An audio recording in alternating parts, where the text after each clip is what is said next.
Hello students, welcome to Global Online. This is Ankita सोद।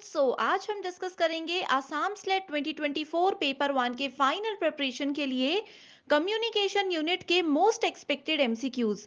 Students, इस video में जितने भी क्वेश्चंस हम डिस्कस करेंगे इन सभी में से एज इट इज जरूर क्वेश्चंस एग्जाम में पूछे जा सकते हैं। इसलिए हर एक क्वेश्चन के आंसर्स के साथ आपको डिटेल्ड एक्सप्लेनेशन भी मैं दूंगी ताकि आपके सारे कॉन्सेप्ट्स भी इजीली क्लियर हो जाएं। इसी के साथ फर्स्ट क्वेश्चन पे पढ़ते हैं, जिसमें स्टेटमेंट वन कहती है Meta cognition is the understanding about one's own use of language.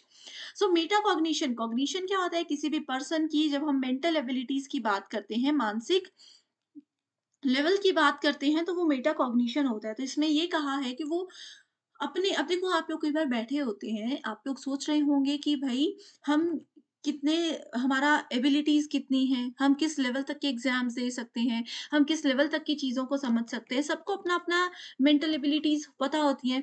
तो ये होता है मेटा कॉग्निशन, जिसमें कोई भी पर्सन अपने ही लैंग्वेज, अपने ही लेवल के बारे में बात करता है। तो ये स्टेटमेंट बिल्कुल सही है।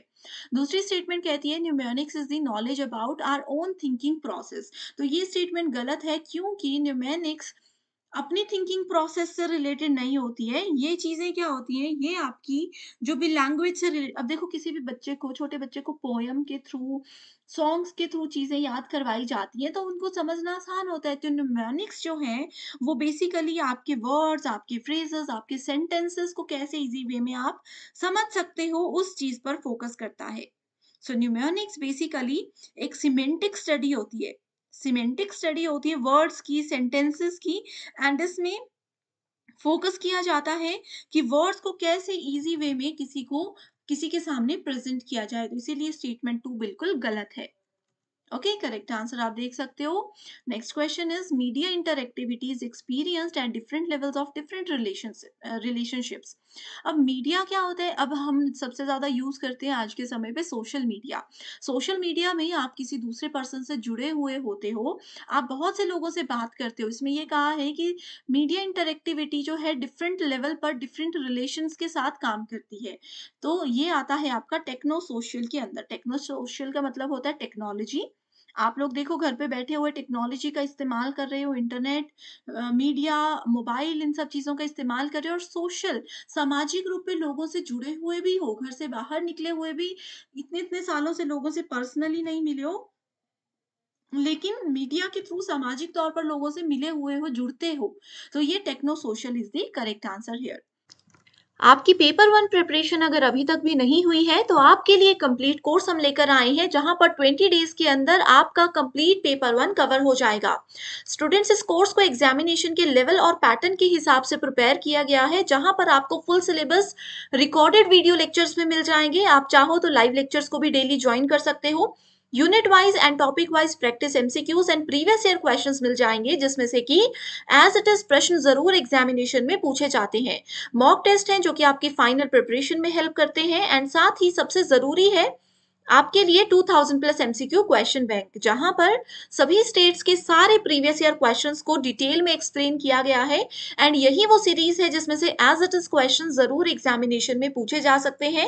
एंड इसी कोर्स की मदद से आप 100 में से इजीली कम टाइम में भी पेपर वन में 80 प्लस स्कोर कर सकते हो।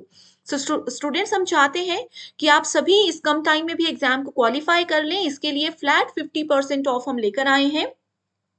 हमारे कोर्स के लिए आपको सिर्फ 1500 रुपीज फीस पे करनी होगी। इसको ज्वाइन करने के लिए ग्लोबल ऑनलाइन ऐप डाउनलोड कीजिए। स्टोर सेक्शन पर सर्च बार में आपको लिखना है कोर्स का नाम। यहाँ पे इस कोर्स का ओवरव्यू देखकर आप कंटेंट पर क्लिक कर सकते हो।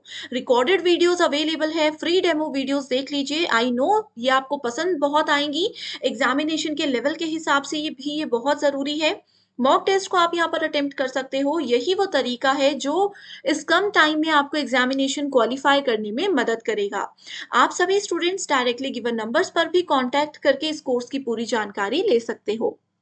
Next is there is an argument that the emergence of cable and television audiences has brought in more personalized and interactive media culture. इसमें कहा है कि बहुत समय से ये एक लंबा तर्क चलता आ रहा है कि केबल और टेलीविजन के जो दर्शक हैं, ठीक है, वो मोर पर्सनलाइज्ड, वो अधिक व्यक्तिगत और इंटरेक्टिव मीडिया को यूज करते हैं। बिल्कुल सही है, ठीक है। स्टेटमेंट टू बोलती है within an integrated communication system. Integrated system का मतलब है कि आप इंटरनेट और ये सब लेटेस्ट टेक्नोलॉजी का यूज करके प्लस ट्रेडिशनल टेक्नोलॉजी का यूज करके कम्युनिकेट करते हो। इसमें बोला है messages do not require communicability and socialization. तो ये कह रहे हैं कि दोनों तरीके से जब आप कम्युनिकेट करते हो तो उसमें सामाजीकरण और संप्रेषीयता, अच्छे तरीके से बातचीत करना को इंक्लूड नहीं किया जाता। तो ये बिल्कुल गलत स्टेटमेंट है। तो स्टेटमेंट वन सही है, स्टेटमेंट टू गलत है। Condensation symbols in political communication are, they are always related to what. So देखो, कंडेंसेशन सिंबल्स क्या होते हैं? पॉलिटिकल कम्युनिकेशन में राजनीतिक जो भाषा होती है उसमें कंडेंसेशन सिंबल्स को बहुत ज्यादा लेवल पर यूज किया जाता है। इसमें नेम, वर्ड, फ्रेजेस, मैक्सिम्स, ये सब चीजें जो है इनकी वैल्यूज होती हैं। ठीक है। अब देखो, भाषण जब नेता लोग देते हैं तो वो क्या करते हैं, जिस मुद्दे पर लोग परेशान होते हैं वो वैसे वैसे वादे करते हैं। जैसे कई बोलेंगे बेरोजगारी से बहुत युवा परेशान है, तो नेता लोग क्या करेंगे, भाषण में अपने बेरोजगारी का मुद्दा उठाएंगे, महंगाई का मुद्दा उठाएंगे। तो वो होते हैं कंडेंसेशन सिंबल्स, कि उनकी जो वीकनेस है ऑडियंस की, उनको कैप्चर करके वोट अपनी तरफ खींच लेंगे। तो ये क्या है? एवोकेटिव इसको कहा जाता है, विचारोत्तेजक इसको कहा जाता है, कि ऐसे-ऐसे मुद्दे होंगे कि लोग उनकी तरफ अट्रैक्ट होंगे ही होंगे। Next question is, the electronic space of internet has failed to displace the institutional space in a society even an iota. Statement 2 बोलती है internet communication has broken down the hierarchies of race, ethnicity and gender. So देखो, इसमें बोला है कि जो electronic media आ चुके हैं, इंटरनेट के थ्रू हम बातचीत करते हैं, उसने पुराने जो इंस्टीट्यूशन और लोग मिलजुल कर बैठ कर बातचीत किया करते थे, वो सब चीजों को खत्म कर दिया। तो ऐसा बिल्कुल भी नहीं है, इसलिए स्टेटमेंट वन फॉल्स है और स्टेटमेंट टू ट्रू है, क्योंकि इंटरनेट कम्युनिकेशन ने ब्रेक डाउन कर दिया है लोगों की जातीयता को, लिंगवाद को और ये सब चीजों को। ऐसा तो नहीं हुआ है, थोड़े बहुत लेवल पर हुआ है लेकिन, ठीक है, तो इसलिए ये स्टेटमेंट सही है। Next is when people meta communicate, they are sending messages about what? So they are sending messages about messages. अब मेटा कम्युनिकेशन, मेटा का मतलब होता है किसी के बारे में।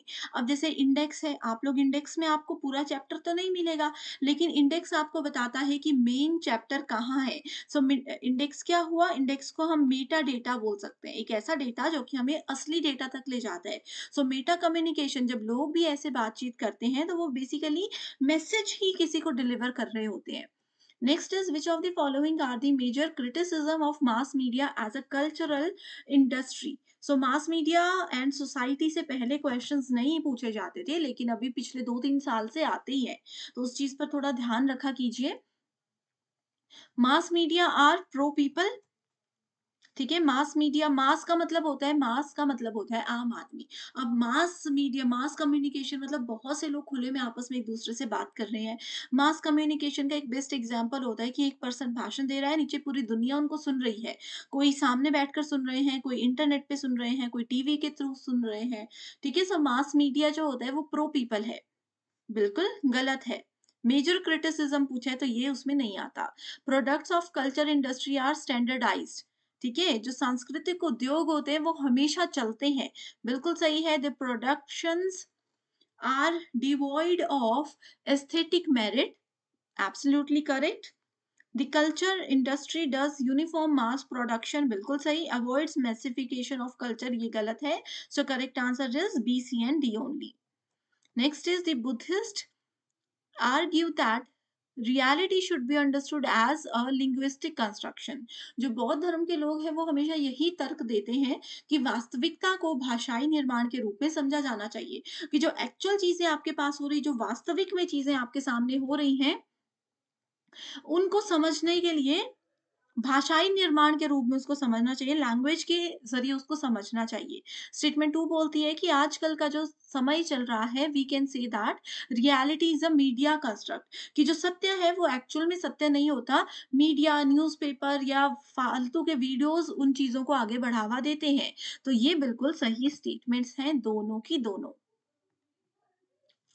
Next is communication about communication is called. देखो, मैंने अभी आपको क्या बोला? Data about data is called Meta data, जैसे कि इंडेक्स का एग्जांपल दिया। सो यहाँ पर है communication about communication is called Meta communication.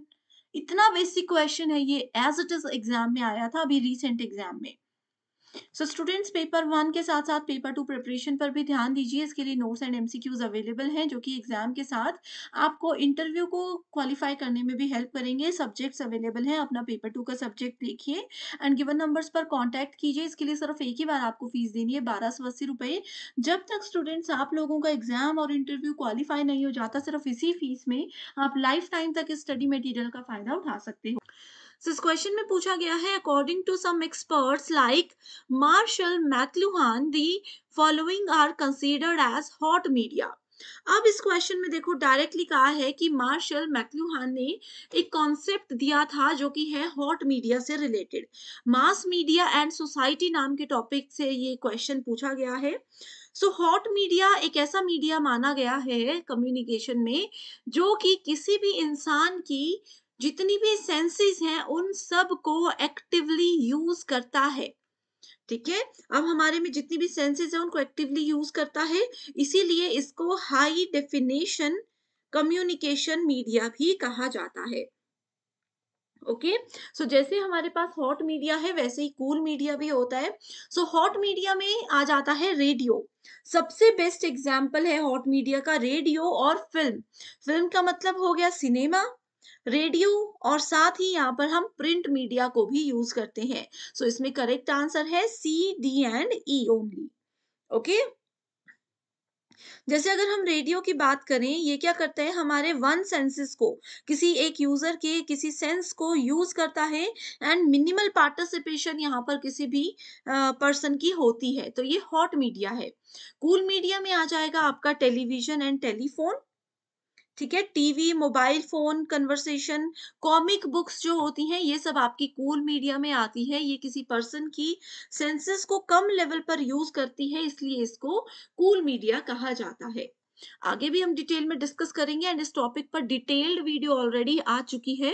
अगर वो अभी तक आपने नहीं देखा है, आपके कॉन्सेप्ट्स क्लियर नहीं है, तो बस कमेंट कर दीजिए, मैं लिंक आपके साथ शेयर कर दूंगी। ठीक है, next is the science of studying the feedback system in humans, animals and machines is described as what?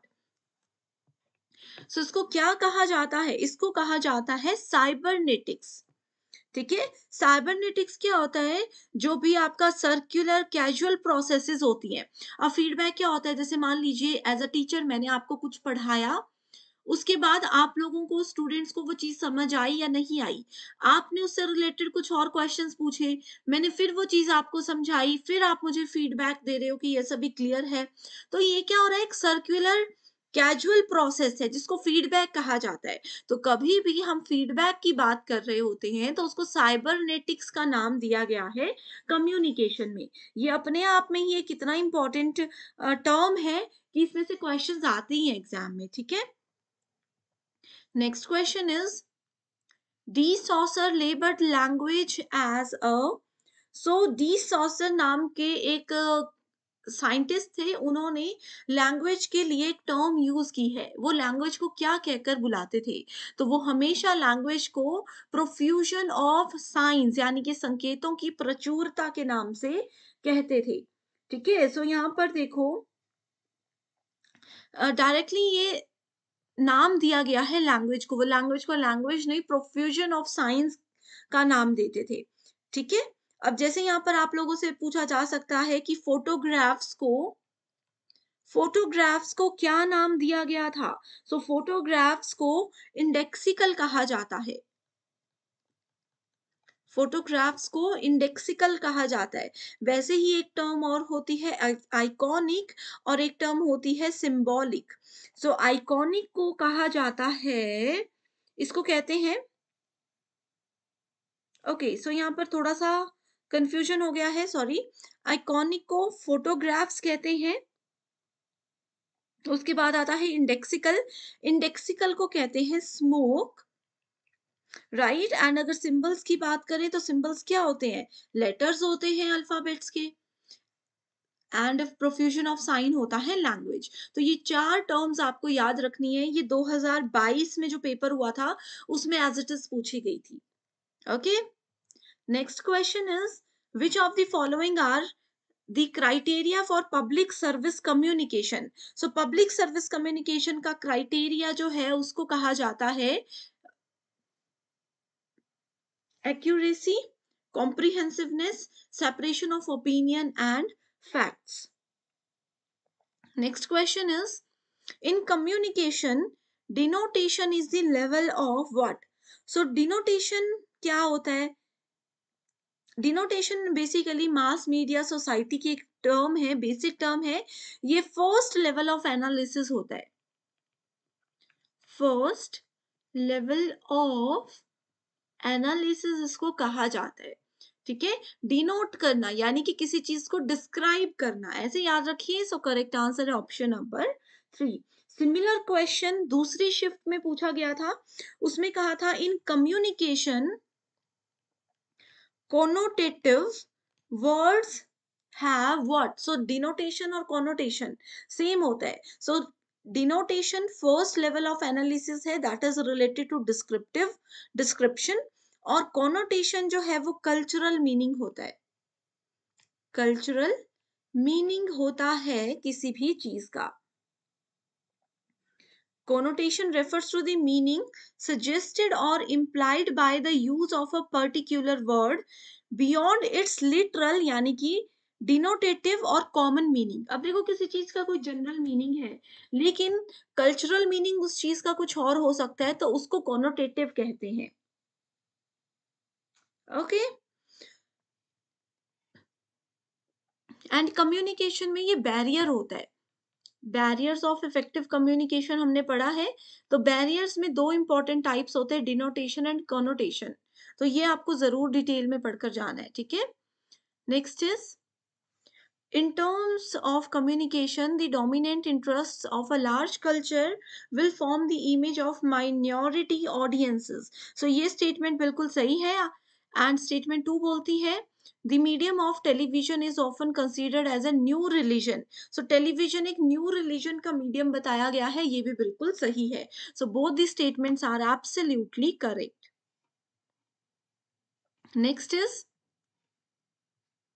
Symbols provide meaning when used in अब देखो कोई भी सिंबल है, ठीक है। अब जैसे ये एक सिंबल होता है, इस तरीके से सिंबल जब कोई मीनिंग प्रोवाइड करवाते हैं, सिंबल से हमें मीनिंग कब पता चलता है, जब उनको कैसे यूज किया जाता है, जब उनको यूज किया जाता है स्पेसिफिक स्पेसिफिक कल्चरल कॉन्टेक्स्ट के बेसिस पे। ओके, बहुत बेसिक क्वेश्चन है। Next is a hot medium is characterised by. So hot medium क्या होता है, एनालिटिकल प्रिसीजन होता है एंड ये बेसिकली एक क्वांटिटेटिव एनालिसिस होता है, सिक्वेंशियल ऑर्डर पे ये काम करता है। सो इसकी कैरेक्टरिस्टिक्स पूछी गई हैं। It is low audience participation इसमें होती है। जैसे रेडियो की बात की थी, रेडियो आप सिर्फ ऑन करके सुन सकते हो, ज्यादा से ज्यादा वहां पर आप क्या कर सकते हो, चैनल चेंज कर सकते हो। लो पार्टिसिपेशन है ना आपकी, आप ज्यादा कोई नहीं कर सकते।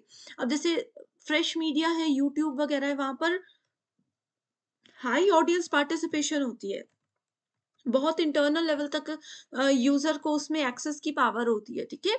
It envelopes only one sense. अब रेडियो सुन रहे हो तो आपके सिर्फ कान बिजी है, आंखें चाहे बंद करके सुनते रहो, कोई फर्क नहीं पड़ता। Large amount of information supplies यहाँ पर होती है। Next is a cool medium has features of. ये दोनों क्वेश्चंस अलग अलग शिफ्ट्स में आए थे, ऐसे ही होता है, ठीक है। इसीलिए प्रीवियस ईयर क्वेश्चन से मैं आपको बताना चाहती हूँ कि कैसे पूछा जाता है, ठीक है। सो कूल मीडियम क्या हो गया, it provides a small amount of information, it tends not to be supplemented by hot media। Okay, so ये कुछ इंपॉर्टेंट कॉन्सेप्ट्स थे एग्जामिनेशन के लिए जो बहुत इंपॉर्टेंट है। In the initial stages, mass communication has considered as study of propaganda. Now it has its linguistic component in terms of science, codes and languages। So यहाँ पे both the statements are true। Direct definition दी है mass communication। Statement 1 में the disadvantage of interpersonal communication is the availability of immediate feedback। तो सबसे पहले बताती हूँ कि इंटरपर्सनल कम्युनिकेशन क्या होता है। जो अगर 2 या 2 से ज़्यादा लोग आपस में इंफॉर्मेशन एक्सचेंज करते हैं, उसको इंटरपर्सनल कम्युनिकेशन कहते हैं। 2 लोग हैं, वो आपस में बातचीत कर रहे हैं, that is called interpersonal communication. जब एक सिंगल पर्सन होता है, वो अपने मन में कुछ बोल रहे हैं, शीशे के सामने कुछ बात कर रहे हैं, अपने आप से कई बार हम कुछ बोलते हैं, that is called intrapersonal communication. So इसमें बोला है कि अगर 2 लोग आपस में बातचीत कर रहे हैं, एक पर्सन ने कुछ पूछ लिया और दूसरे ने एकदम से विदिन सम सेकंड्स उसका रिप्लाई कर दिया, उसका फीडबैक दे दिया, ये इस तरीके की कम्युनिकेशन की सबसे बड़ी डिसएडवांटेज होती है। तो क्या ये आपको डिसएडवांटेज लगती है? नहीं होती है। 2 लोग बात कर रहे हैं, कोई सामने से अच्छा-सा रिप्लाई कर दे, अच्छा-सा फीडबैक दे दे, तो वो एक अच्छा कम्युनिकेशन होता है। तो ये स्टेटमेंट गलत है, ये एडवांटेज होती है, ना कि डिसएडवांटेज होती है। सेकंड स्टेटमेंट बोलती है, the greatest advantage of mass communication is it's delayed feedback. So here mass communication होता है, जैसे कि आप लोगों ने नेता लोगों के भाषण सुने होंगे, आप लोग रेडियो सुनते हो, टीवी देखते हो। टीवी में क्या होता है, एक पर्सन एक जगह से कुछ बोल रही है और पूरी दुनिया उनको सुन रही है। किसी नेता का भाषण चल रहा है, काफी हजारों में लोग उनके सामने लाइव उनको सुन रहे होते हैं। काफी लोग अपने टीवी में, मोबाइल फोन में उनको सुन रहे होते हैं, यानी कि एक सेंडर है और मल्टीपल रिसीवर है। इसमें इसकी एडवांटेज ये बोली है कि इसमें फीडबैक बहुत आराम से होता है। तो ऐसा ज़रूरी नहीं है, मास कम्युनिकेशन में बहुत बार ऐसा होता है कि फीडबैक होता ही नहीं है। सो इसीलिए ये वाली स्टेटमेंट भी गलत है। तो करेक्ट आंसर होगा both the statements are incorrect. Okay, so इस तरीके से आप लोगों को क्वेश्चन समझने हैं। बहुत ईज़ी क्वेश्चंस आते हैं। सो नेक्स्ट है, आगे अगले क्वेश्चन में कहा गया है, in communication, language involves different degrees of identification for generalization. Okay, तो सबसे पहले इस स्टेटमेंट के थ्रू आपको बताती हूँ कि जर्नलाइजेशन क्या होता है। मीनिंग समझ गए तो आगे आसान हो जाएगा। Okay, so journalisation is when a communicator can apply a skill in different context and settings. मान लीजिए आप में कोई स्किल है, आपने क्या किया, डिफरेंट डिफरेंट एनवायरनमेंट में डिफरेंट डिफरेंट जगह पर आप उस स्किल को कम्युनिकेशन के दौरान यूज कर रहे हो। कई लोगों में ये स्किल्स होती है कि वो बहुत प्यार से बात करते हैं, बहुत पोलाइटली बात करते हैं, जिससे कि कम्युनिकेशन बेहतर हो जाता है। तो उसको जर्नलाइजेशन कहा जाता है। ओके, सो इस क्वेश्चन में देखो क्या है, ये स्टेटमेंट बिल्कुल करेक्ट है।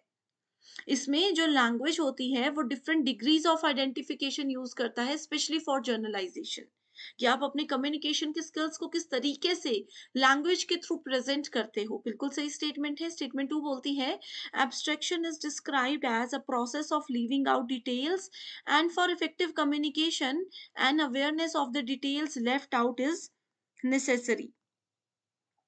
एब्स्ट्रैक्शन क्या होता है? अमूर्तन इसको कहते हैं। Abstraction uses basically a strategy of simplification.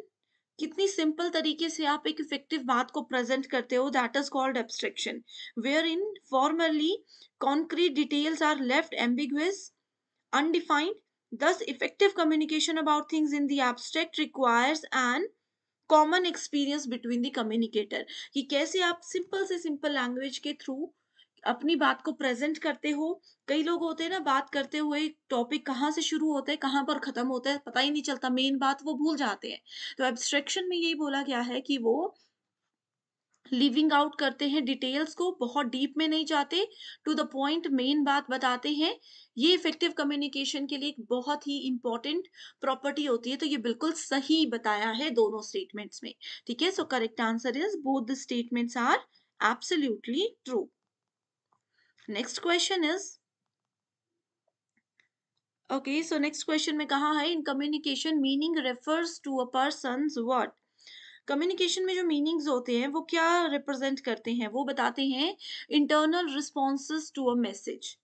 आपने मुझे कुछ बात बताई, ठीक है, आप मेरे साथ बात कर रहे हो, आपके बात का मीनिंग क्या है, आपका इंटरनल रिस्पॉन्स है, मैसेज का इंटरनल रिस्पॉन्स वो हमें बताता है।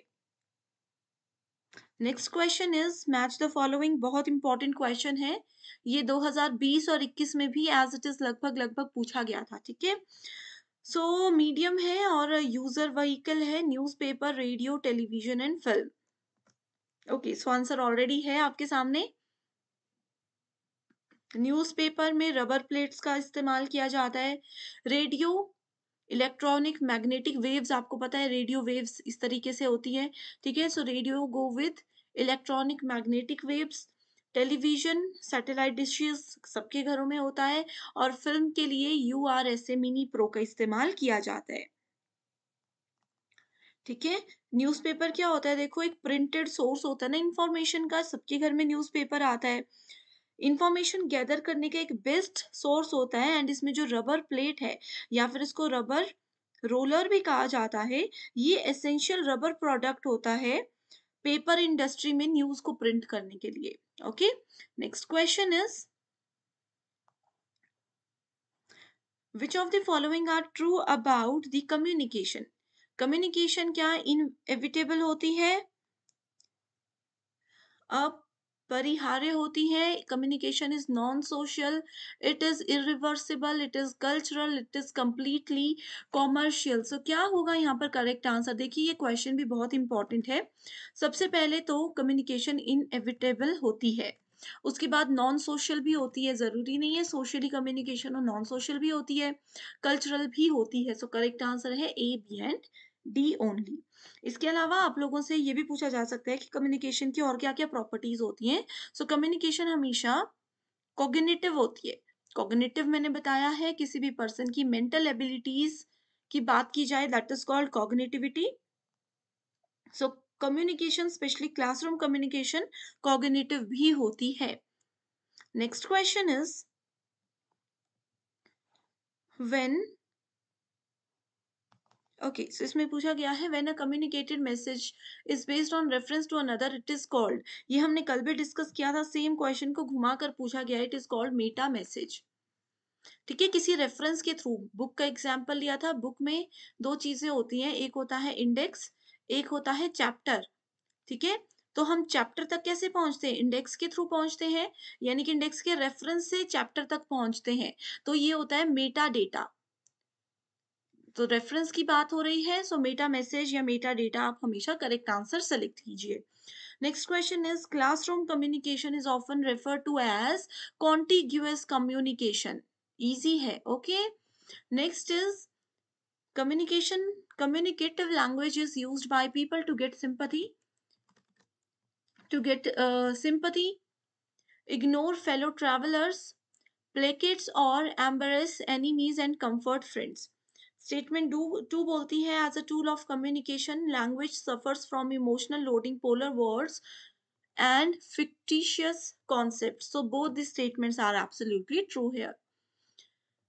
Next is non verbal communication is mostly, सबसे ज्यादा क्या होती है नॉन वर्बल कम्युनिकेशन, एक तो यहाँ पर आप लोगों को पता होगा अनस्ट्रक्चर्ड होती है ये, ठीक है। इसके अलावा ये होती है इनवॉलेंटरी, कॉन्टेक्चुअल और सिंबॉलिक। डिस्क्रिप्टिव और एग्रेसिव बिल्कुल भी नहीं होती है। एंड वर्बल कम्युनिकेशन में भी सेम क्वेश्चन आया था, तो वर्बल कम्युनिकेशन आपके पास स्ट्रक्चर्ड कम्युनिकेशन होता है, face to face conversation, speech, telephonic conversation, ये सब वर्बल के अंदर आता है, ठीक है। एंड नॉन वर्बल में बिना शब्दों के इशारे से लिख कर सिंबल्स के थ्रू जो चीजों को प्रेजेंट किया जाता है, that is called non verbal communication. Next question is which of the following are true with regards to mass communication। mass communication अभी हमने डिस्कस किया। सो इसमें सबसे पहले तो है messages are prepared by professionals, absolutely true। Next है messages are rapidly disseminated, and next is messages are supposed to be understood। so correct answer is option from communication is। so students, कक्षा में जो संचार होता है उसके कुछ features यहाँ पे गिवन है, आपको बताना है कि कौन कौन से पॉइंट्स बिल्कुल करेक्ट है। पहला ऑप्शन है goal oriented, style centric, collaborative, vertical या फिर नॉन ओरिएंटल। सो यहाँ पे अगर हम लोग देखें, देखो स्टूडेंट्स, क्लासरूम में आपने भी हमेशा पढ़ाई की है, स्कूल में, कॉलेज में, ओके। सो क्लासरूम में सबसे इंपॉर्टेंट चीज होती है कि वो कम्युनिकेशन एक गोल ओरिएंटेड कम्युनिकेशन होता है। अब टीचर अगर 10 स्टूडेंट्स के साथ कम्युनिकेट कर रहे हैं, यहाँ पे कम्युनिकेशन का मतलब जनरल बातचीत करना नहीं है, यहाँ पे नॉलेज को शेयर करना है कम्युनिकेशन का मतलब। ठीक है? सो टीचर जब स्टूडेंट्स के साथ कोई भी कम्युनिकेशन करते हैं, अपना नॉलेज शेयर करते हैं, सो उनका एक गोल होता है, टीचर का ये गोल होता है कि वो अपना नॉलेज स्टूडेंट्स तक पहुंचाएं, वो नॉलेज स्टूडेंट्स गेन करें एंड वो सभी क्या हो, एग्जामिनेशन को क्वालिफाई कर सके। तो ये है गोल ओरिएंटेड। ओके। दूसरी चीज यहाँ पे आती है वो है कोलेबोरेटिव, यानी कि अगर टीचर सहयोगी होना बहुत ज्यादा जरूरी है। ऐसा नहीं है कि अगर टीचर बोल रहे हैं एंड स्टूडेंट्स उनकी बात को सुन ही नहीं रहे हैं तो ये कम्युनिकेशन एक अच्छा कम्युनिकेशन नहीं होगा। सो क्लास में अगर स्टूडेंट्स टीचर की बात अच्छे से सुने एंड टीचर स्टूडेंट्स के लेवल को ध्यान में रखते हुए पढ़ाई करवाएं, अपना सिलेबस कवर करवाएं, तो वो चीज आती है कोलेबोरेटिव पॉइंट के अंदर। सो इस according correct answer here is option number 3। Next question is statement based question है, इसमें पहली स्टेटमेंट में पूछा गया है in a classroom every teacher has to perform the gate keeping function. So classroom में हर एक टीचर जो है वो गेट कीपिंग का काम जरूर करते हैं, यानी कि गेट कीपिंग का मतलब है कि उनकी नजर हर एक स्टूडेंट पर जरूर होती है, हर एक स्टूडेंट की एक्टिविटी पर जरूर होती है। सेकेंड स्टेटमेंट में बोला गया है every teacher in any higher educational institution should act as the moral custodian of students both inside and outside it. ठीक है, यानी कि हायर एजुकेशनल इंस्टीट्यूशंस में टीचर का एक ऐसा रोल भी होता है कि वो स्टूडेंट्स के एक गाइड के रूप में काम करे। अब गाइड का मतलब ये नहीं है कि वो सिर्फ बताएं कि पेपर को कैसे क्वालिफाई करना है, उसके अलावा भी वो स्टूडेंट्स को उनके करियर में क्या करना चाहिए, क्या क्या ऑप्शंस हो सकते हैं, ये सब चीजें बताने में मदद करते हैं। सो इस अकॉर्डिंग यहाँ पे करेक्ट आंसर है ऑप्शन नंबर 1 कि दोनों ही स्टेटमेंट्स बिल्कुल ट्रू है। सो स्टूडेंट्स इस तरह के ना बेसिक कॉन्सेप्ट्स जो होते हैं क्लासरूम कम्युनिकेशन से, वो हमेशा एग्जाम में आते हैं, वहां पे आपको अपने पॉइंट ऑफ व्यू से जो चीजें हैं उस हिसाब से आंसर नहीं देना है, आपको जनरली देखना है कि जनरली लोगों को क्या लगता है कि ये क्या इस सिचुएशन में क्या आंसर हो सकता है। तो अगर ऐसा करोगे तो डेफिनेटली आपका आंसर हमेशा सही है। मैच द फॉलोइंग से, जिसमें कि एक तरफ कम्युनिकेशन बैरियर्स की बात की गई है एंड वहीं दूसरी तरफ उनकी डिस्क्रिप्शन दी गई है। One of the most important topic, हर साल हर शिफ्ट में एक क्वेश्चन यहाँ से जरूर आता है। तो 4 टाइप्स होते हैं बैरियर के, physical, psychological, language and cultural. Okay. So physical barrier क्या होते हैं? फिजिकल बैरियर होते हैं इनऑडिबल वॉइस की वजह से। ठीक है, इसके यहाँ पे डिस्क्रिप्शन दी गई है, डायरेक्ट ये मेन पॉइंट्स इसके बताए गए हैं। अब देखो, एक पर्सन अगर इंडिया में है एंड दूसरा पर्सन किसी दूसरी कंट्री में है, तो वहां पे क्या हो सकता है कि उन लोगों की एक दूसरे की आवाज नहीं आ पाएगी, फोन कॉल भी कई बार कनेक्ट नहीं हो पाते हैं, तो ये होता है physical barrier. Then we have psychological barrier, जिसमें कि प्री डिस्पोज नोटेशंस होती हैं। लैंग्वेज बैरियर क्या होता है, इसमें डिफरेंट अंडरस्टैंडिंग्स होती है, यानी कि अगर बहुत से स्टूडेंट्स ऐसे हो सकते हैं शायद जो कि हिंदी में नहीं पेपर 1 की तैयारी करते, उनको हिंदी लैंग्वेज समझ नहीं आती, तो ये कम्युनिकेशन में लैंग्वेज बैरियर है। Okay. Next we have is cultural barrier, जिसमें कि स्टीरियोटाइप्स होते हैं, तो जिनका कल्चर ही डिफरेंट है तो वो वैसे ही एक दूसरे की बात नहीं समझ पाते, एक दूसरे से बातचीत इजीली नहीं कर सकते।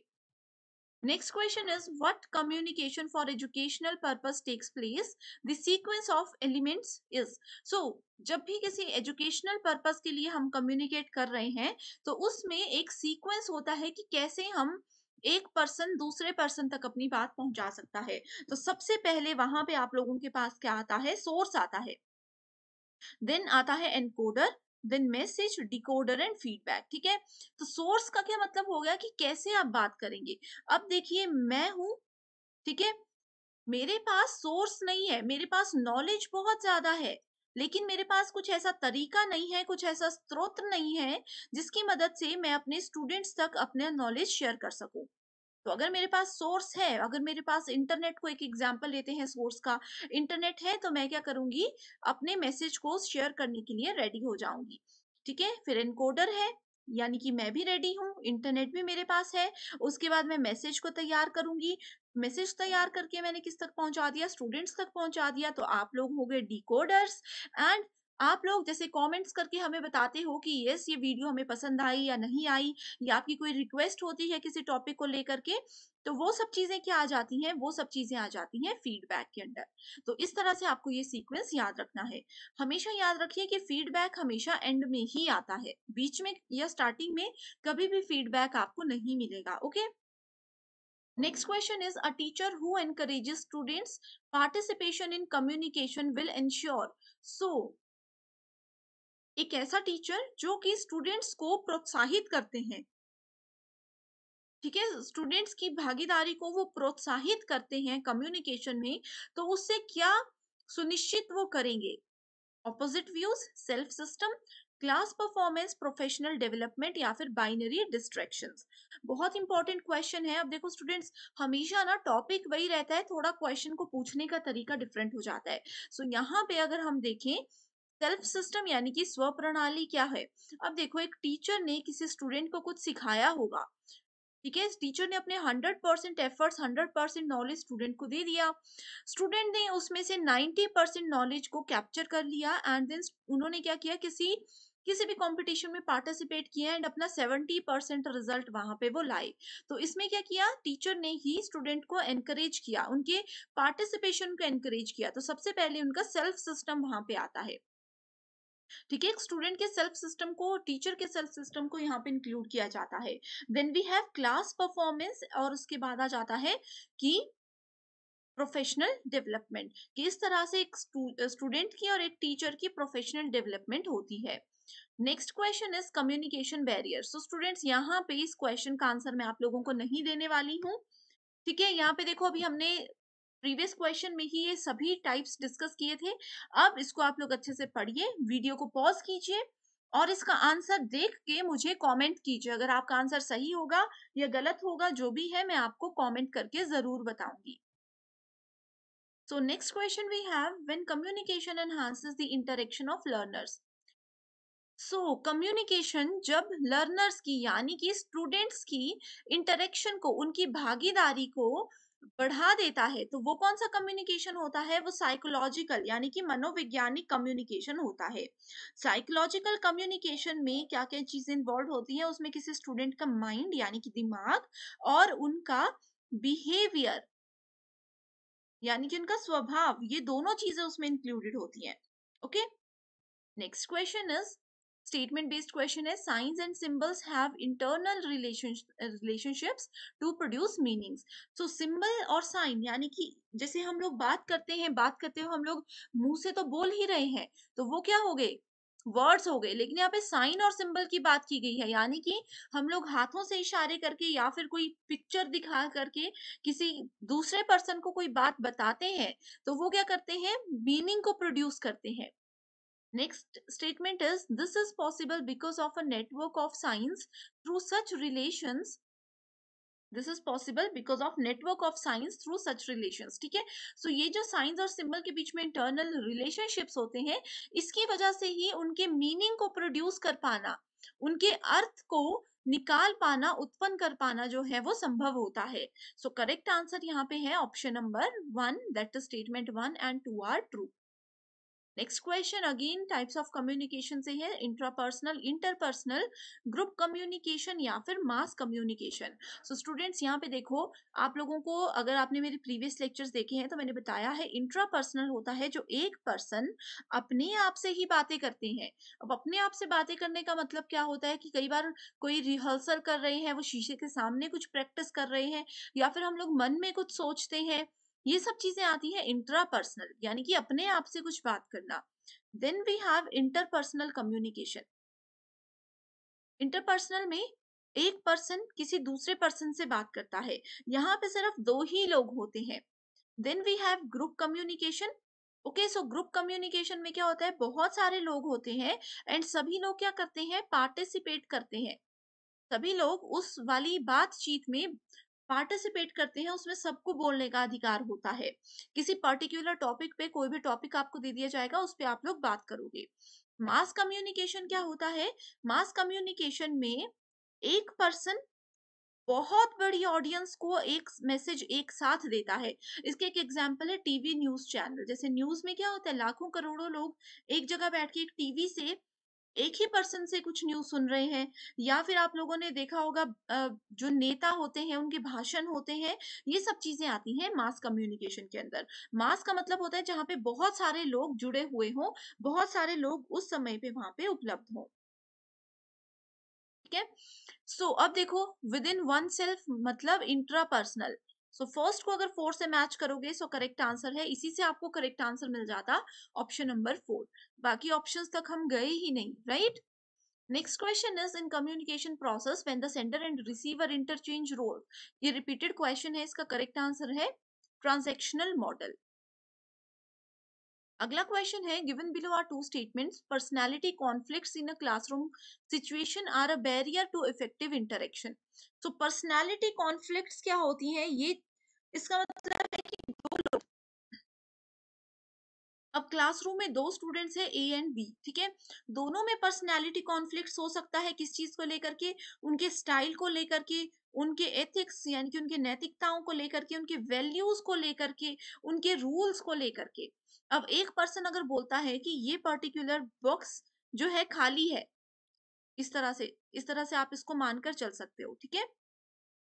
अब जैसे पर्सन ए बोलता है कि ये वाला बॉक्स आधा खाली है, पर्सन बी बोलता है कि आधा भरा है, तो क्या है, ये पर्सनालिटी कॉन्फ्लिक्ट का एक छोटा सा एग्जांपल है यूजीसी नेट के कम्युनिकेशन के हिसाब से, ठीक है। सो यहाँ पे सेकेंड स्टेटमेंट बोलती है, interpersonal communication is invariably considered the best solution in classroom environment। so interpersonal communication यानी कि एक आदमी सिर्फ एक किसी अलग एक आदमी से बातचीत करता है, ये इनवेरिएबली जो है एक बेस्ट सॉल्यूशन होता है क्लासरूम कम्युनिकेशन का। तो ऐसा तो नहीं है, अब क्लासरूम में इतने सारे बच्चे हैं, 50 बच्चे अगर एक क्लासरूम में हैं, तो ऐसा तो नहीं है कि एक पर्सन किसी एक से ही बात करेगा। 5-6 लोगों का ग्रुप होते हैं तो वो आपस में भी बात करते हैं, ठीक है। सो इसी वजह से सेकंड स्टेटमेंट बिल्कुल इनकरेक्ट है and fourth statement is correct. Next question is efficacy of written communication depends on.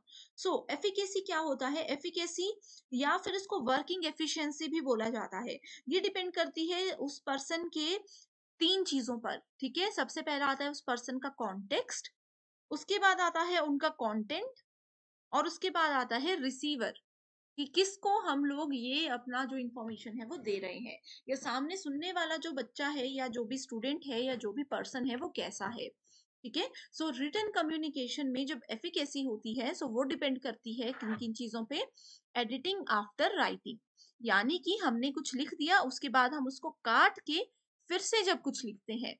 दूसरी चीज है ब्रेविटी इन सेंटेंसेस, यानी कि कड़े शब्दों का प्रयोग।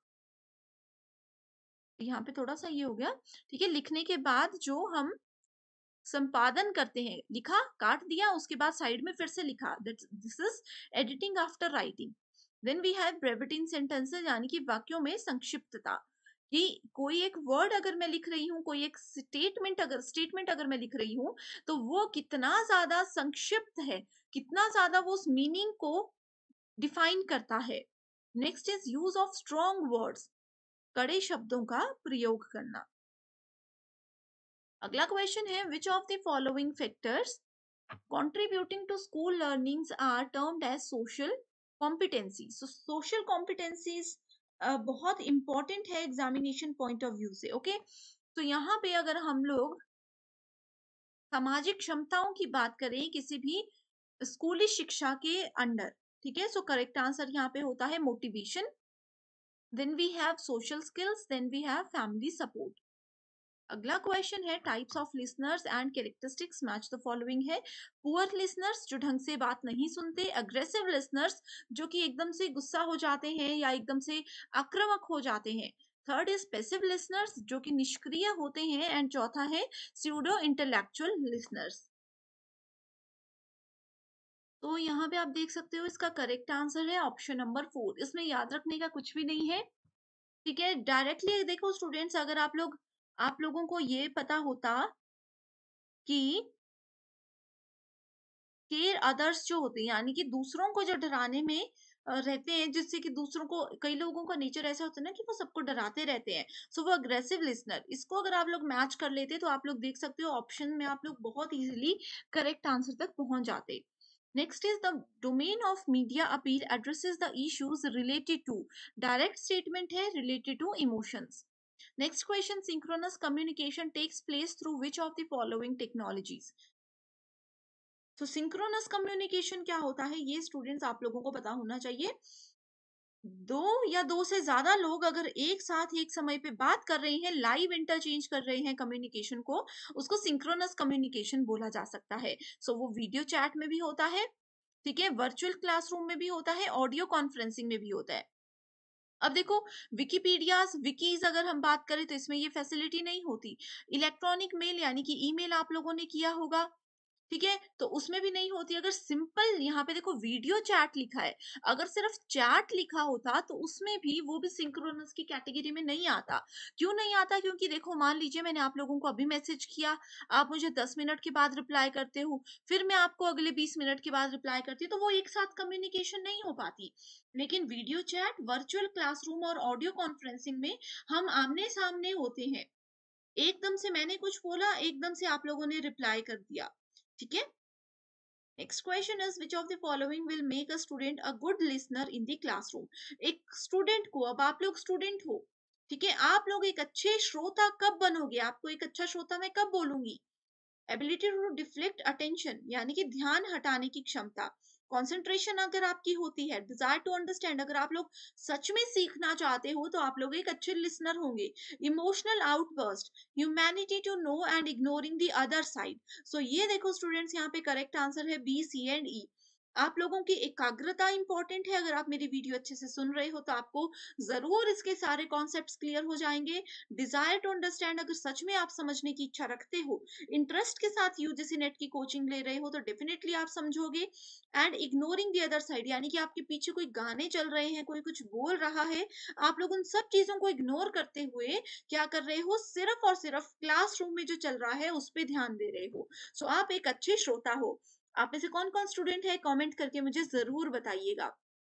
एंड इसी के साथ स्टूडेंट्स, आप लोगों को और किस टॉपिक पर इस तरह से पीवाई क्यू चाहिए, आप मुझे कमेंट कीजिए।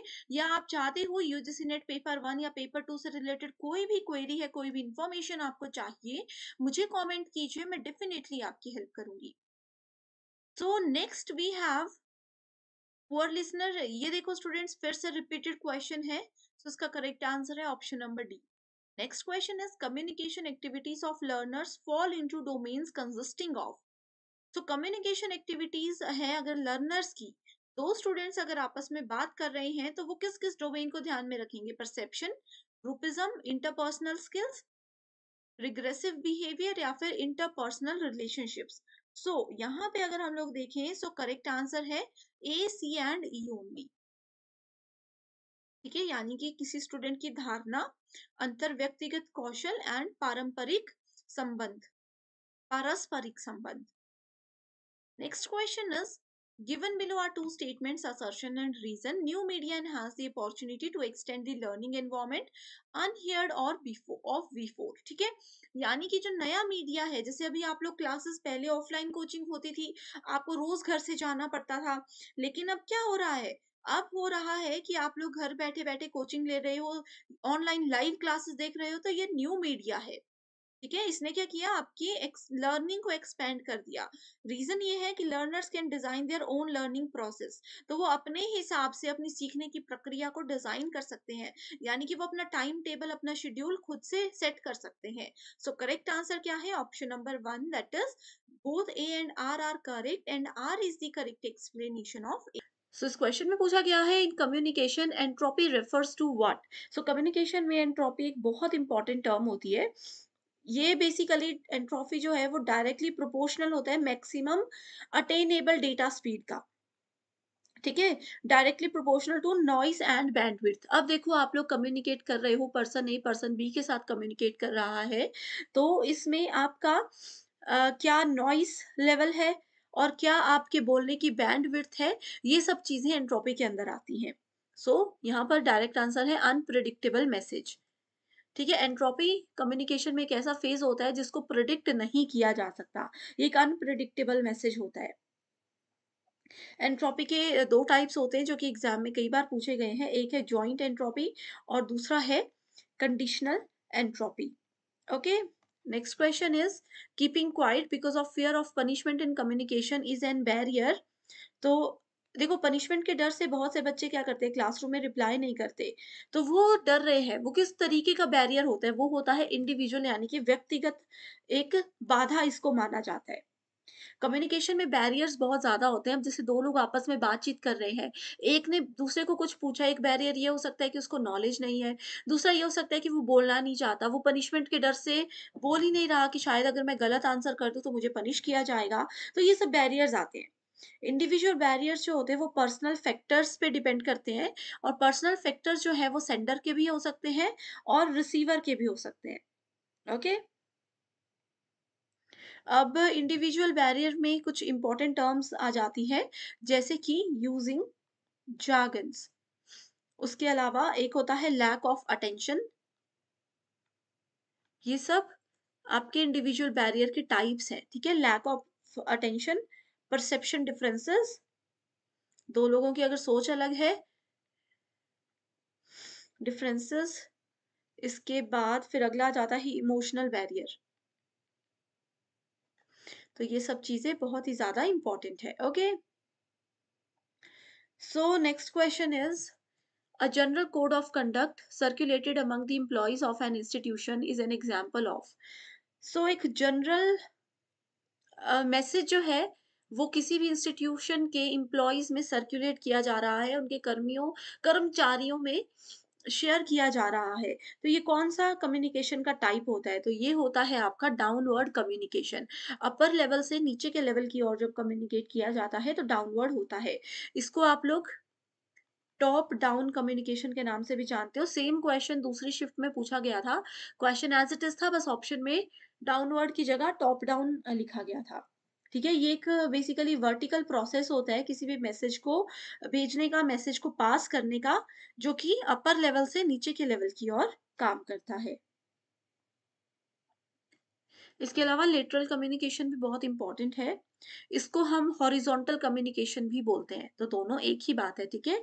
लेटरल कम्युनिकेशन को हॉरिज़ॉन्टल कम्युनिकेशन भी बोलते हैं। इसमें क्या होता है, एक्सचेंज होता है, शेयर होती है इन्फॉर्मेशन और ideas between people with in a community, peer groups, departments और यूनिट्स ऑफ एन ऑर्गेनाइज़ेशन।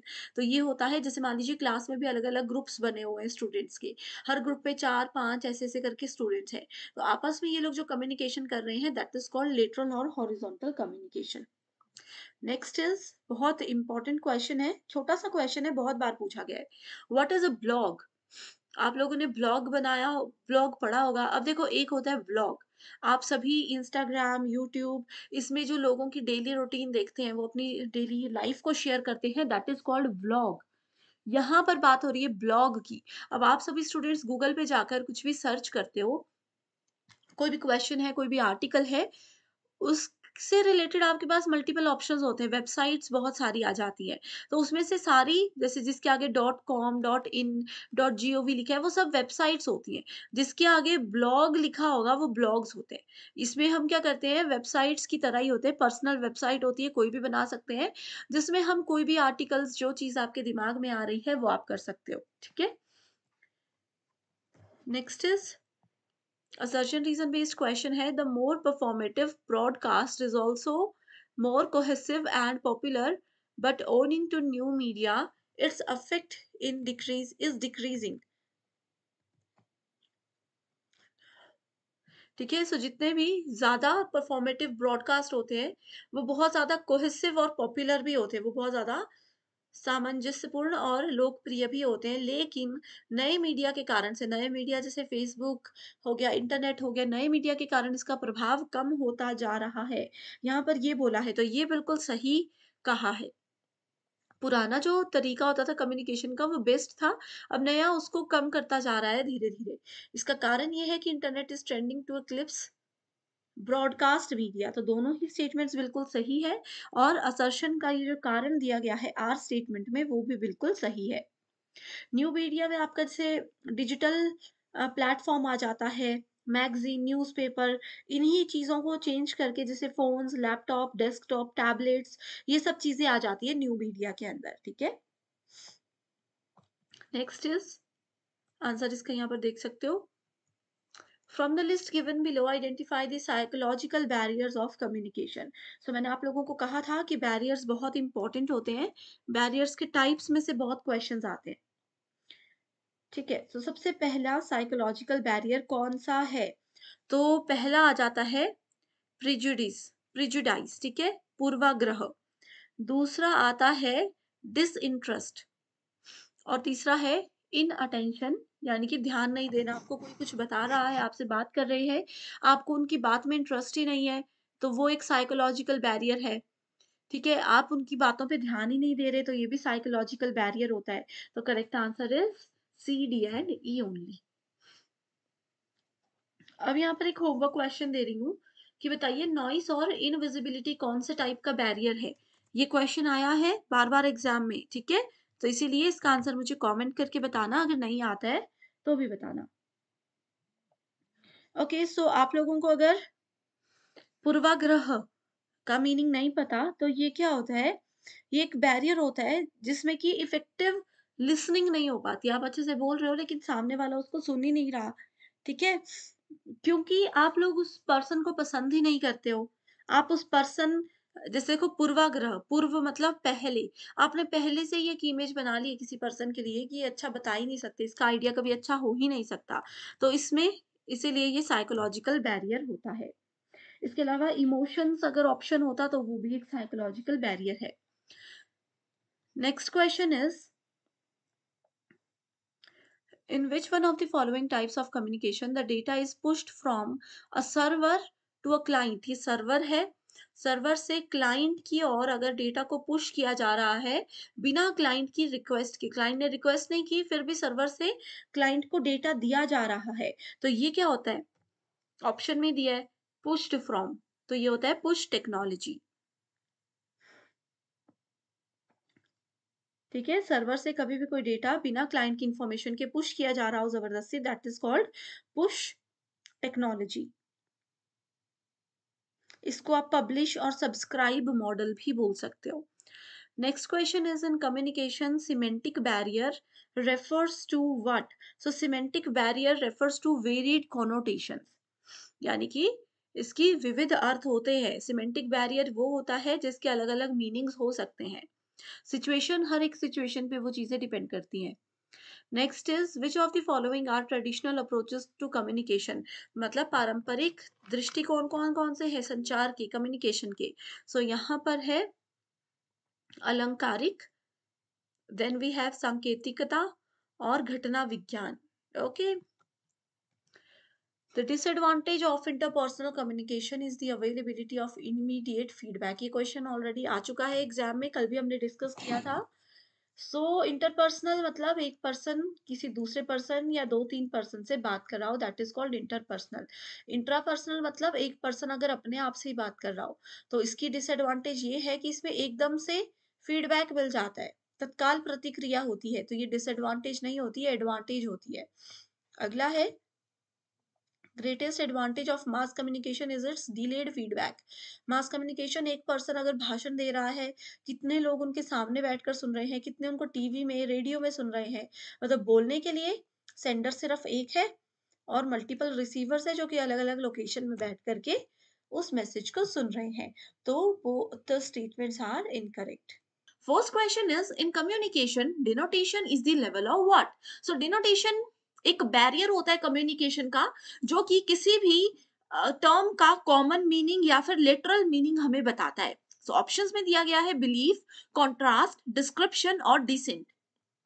अब देखो मैंने बताया कॉमन मीनिंग, तो असहमति होगी नहीं, कॉमन मीनिंग में विश्वास भी नहीं होगा, कॉन्ट्रास्ट मतलब उसका उल्टा जो भी गलत है, तो इसलिए करेक्ट आंसर है डिस्क्रिप्शन, ठीक है? डिनोटेशन किसी पर्टिकुलर वर्ड का डिटेल हमें बताता है, जैसे अगर मैं आप लोगों को एप्पल बोल दूं और ये भी बता दूं कि ये एक फ्रूट है, तो मैंने क्या किया, इसका एक डिस्क्रिप्शन, एक डिनोटेटिव मीनिंग आप लोगों को बता दिया। सिमिलरली हमारे पास कॉनोटेशन एक टर्म होती है जो कि किसी चीज का कल्चरल मीनिंग बताने में हमें हेल्प करती है। Next question is, according to some experts like Marshall McLuhan, the following are considered as hot media. So hot media क्या होता है? देखो, एक ऐसा मीडिया होता है जिसमें बहुत सारी इंफॉर्मेशन बहुत कम लोगों के बीच में शेयर की जाती है, लेकिन क्या होता है, लोग बहुत कम है लेकिन इंफॉर्मेशन बहुत ज्यादा दी जाती है। ठीक है, इसमें एक कीवर्ड है जो कि ये है कि ये हमारी सिर्फ 6 सेंस में से सिर्फ 1 सेंस को ही एक समय पे इस्तेमाल करता है। जो चीज जिस पर्टिकुलर टाइम पे होनी है उसी पर्टिकुलर टाइम में इसको फॉलो किया जाना चाहिए। ये होती है हॉट मीडिया की डेफिनेशन। सो पहला एग्जांपल है टेलीफोन। सो देखो, टेलीफोन क्या है? ये कूल मीडिया है। Okay, second we have television. Television भी कूल मीडिया है। Then we have radio. Radio हमारे पास हॉट मीडिया होता है, जिसमें एक जगह पर कम लोग ज्यादा लोगों को बहुत ज्यादा इंफॉर्मेशन दे देते हैं। देन वी हैव सिनेमा या मूवीज, ये भी हॉट मीडिया है। देन वी हैव प्रिंट, ये भी एक हॉट मीडिया होता है। सो सी डी एंड ई आप देख सकते हो, करेक्ट आंसर होगा option number 3। Next is the science of studying the feedback system in humans, animals and machines is described as। feedback system बहुत इंपॉर्टेंट है कम्युनिकेशन में। अब हम एनिमल से भी फीडबैक लेते हैं, है ना, समझते हैं क्योंकि वो हमारी लैंग्वेज को। तो इस सिस्टम को क्या कहा जाता है? इसको कहा जाता है feedback science. No. Experience study बिल्कुल भी नहीं। मैसेज ह्यूरिनेटिक्स बिल्कुल भी नहीं। एंड साइबरनेटिक्स, तो ये बिल्कुल सही ऑप्शन है। साइबरनेटिक्स ही टर्म है जिसकी एज इट इज डेफिनेशन दी गई है। Symbols provide meaning when used in. अब देखो, आप सिंबल्स के साथ बात कर रहे हो, अब सामने वाला उन सिंबल्स को कब समझेगा, ये इसमें पूछा गया है। कॉन्ट्रास्टिंग स्टाइल, जब आप किसी उल्टे तरीके से वो प्रेजेंट करोगे। रैंडम ऑर्डर में प्रेजेंट करोगे। नॉन स्पेसिफिक कॉन्टेक्स्ट या फिर स्पेसिफिक कल्चरल कॉन्टेक्स्ट। सो यहाँ पर करेक्ट आंसर क्या होगा? एक अगर सांस्कृतिक संदर्भ में आप बता रहे हो, जैसे अगर हिंदी में आप कुछ चीज बता रहे हो, सामने वाले को हिंदी आती है तो ही वो आपके सिंबल्स को समझ पाएगा। इसीलिए इसको कहा जाता है specific cultural context. Next is the hot medium is characterised by what. देखो, अभी मैंने ये डिटेल में आपको बताया, नॉन मैकेनिकल कंपोनेंट नहीं।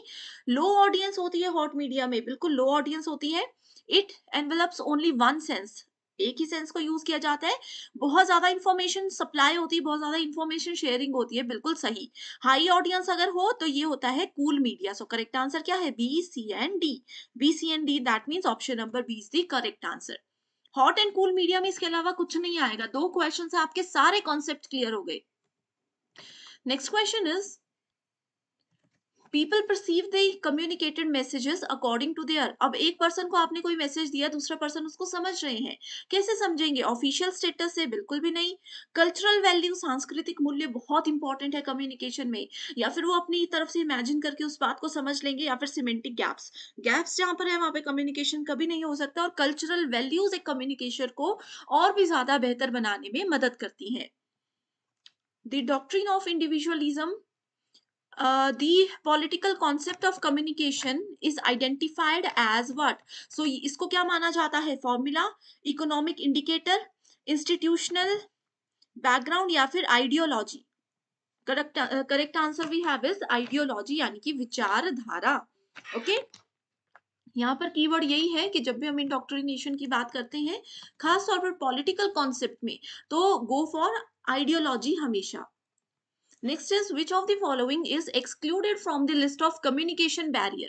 communication barriers, communication में बाधाएं होती, physical barrier भी होता है, semantic भी होता है जो कि शब्दार्थ जिसको बोलते हैं, philosophical या फिर psychological। देखो, मनोविज्ञानी किसी का लेवल ही उतना नहीं है, छोटे बच्चे को यूजीसी नेट पढ़ाओगे तो वो समझेंगे? कभी भी नहीं। तो करेक्ट आंसर है philosophical barrier is the correct answer। okay, next is, which of the following are forms of traditional media of communication? So संचार का पारंपरिक माध्यम कौन सा है? इट इज स्ट्रीट डेमोन्स्ट्रेशन नहीं। यक्षगान, यक्षगान एक आर्ट होता है जिसमें शब्द, सिंबल्स, म्यूजिक, ये सब चीजें आती हैं, बिल्कुल सही होगा ये। कठपुतली, क्या कठपुतली से ट्रेडिशनल तरीके में लोगों को चीजें बताई जाती थी? हरी कथा या फिर फिल्मी डांसेस? तो फिल्मी डांसेस तो बिल्कुल नहीं है। करेक्ट आंसर होगा B C and D, that is option number 2। सबकी मीनिंग आपको पता है। इमेजिन करो, पुराने जमाने में कम्युनिकेशन ऐसे दिया जाता था, लोगों को कोई नई चीज ऐसे बताई जाती थी। People who help in the transmission of messages, for example reporters और copy editors is known as. अब देखो, रिपोर्टर्स क्या करते हैं? एक्चुअल मार्केट से न्यूज उठाते हैं और ऑडियंस तक पहुंचाते हैं। तो वो क्या है? कैरियर है? नहीं है। ट्रांसपोर्टर्स हैं? बिल्कुल भी नहीं। मीडिएटर्स या फिर रिलाय पीपल। मीडिएटर्स वो होते हैं एक पर्सन जो बात यहाँ से वहां एक छोटे लेवल पर पहुंचाता है, लेकिन यहाँ पर बड़े लेवल पर बात की गई है तो रिलाय पीपल होगा, जिन पर हम निर्भर करते हैं। सो करेक्ट आंसर इज 4।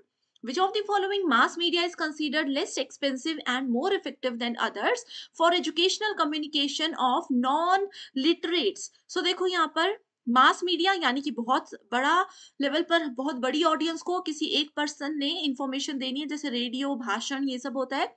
इसमें बोला है कि कम एक्सपेंसिव है और जो लोग पढ़ लिख नहीं सकते उन लोगों के लिए ये जरूरी है।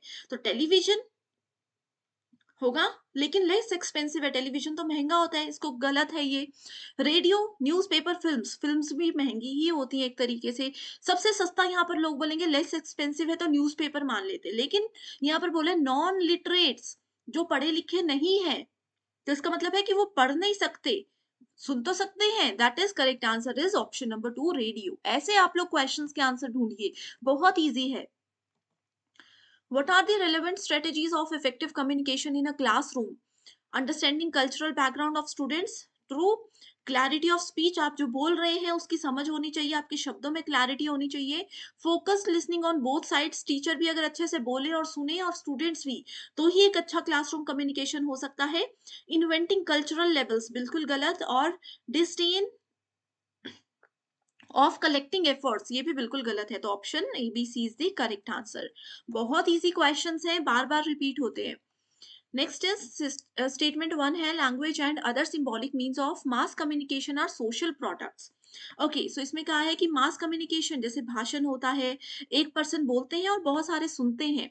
उन्होंने कहा है कि लैंग्वेज और जो सिंबल मीनिंग होते हैं वो सोशल प्रोडक्ट्स होते हैं, बिल्कुल सही है। स्टेटमेंट 2 बोलती है communication media always make their audience feel comfortable. हमेशा ये कंफर्टेबल फील नहीं करती। ओके, कई बार स्टूडेंट्स या सामने वाले जो लिसनर होते हैं वो अनकंफर्टेबल भी होते हैं मीडिया के through.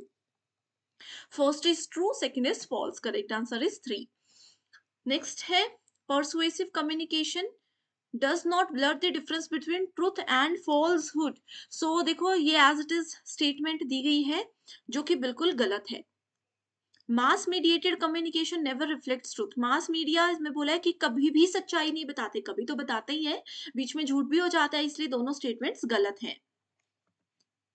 Next is in mass communication print is considered as what. So print media को क्या माना जाता है? अब आप बोलोगे कि मैम यहाँ पर ना हॉट मीडिया का ऑप्शन है ना कूल मीडिया का ऑप्शन है, तो क्या होगा? फोक मीडियम नहीं।